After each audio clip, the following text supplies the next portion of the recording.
புதுக்கோட்டை மாவட்டம் குரும்பூர் அருகே ஒத்தக்கடை பகுதியில் மது போதையில் கடைகளிலிருந்து பொருட்களை சாலையில் வீசி சேதப்படுத்தியும் வாகன ஓட்டிகளை அச்சுறுத்தியும் வீடியோ வெளியிட்ட 12 இளைஞர்களில் 2 பேரை போலீசார் கைது செய்துள்ளனர். இதுகுறித்த கூடுதல் விவரங்களை தருகிறார் எமது செய்தியாளர் மனோகரன்.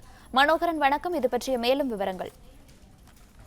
வணக்கம். குடிபோதையில் பொது சொத்துக்களை சேதமாக்கிய இளைஞர்கள் 2 பேரை புதுக்கோட்டை காவல்துறை கைது செய்து நடவடிக்கை எடுத்துள்ளனர். புதுக்கோட்டை மாவட்டம் குரும்பூர் அருகே உள்ள ஒத்தக்கடை என்ற இடத்தில் குடிபோதையில் இளைஞர்கள் பொதுமக்களுக்கும் வியாபாரிகளுக்கும் அச்சத்தை விளைவிக்கும் வண்ணம் பிறந்த நாள் விழா என்ற பெயரில் மது போதையில் பொது சொத்துக்களையும் தனியார் சொத்துக்களையும் சேதமாக்கிய விவகாரத்தில் காவல்துறையினர் வழக்கு பதிவு செய்து விசாரணை மேற்கொண்டு வந்தனர்.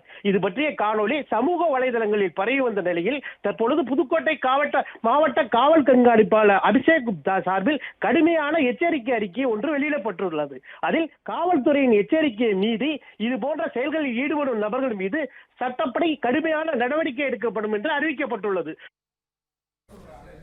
தகவல்களுக்கு நன்றி மனோகரன். பிளே ஸ்டோர் மற்றும் ஆப் ஸ்டோரில் இருந்து பாலிமர் செயலியை QR கோடு மூலம் பதிவிறக்கம் செய்யுங்கள். செய்திகளை உடனுக்குடன் பெறுங்கள்.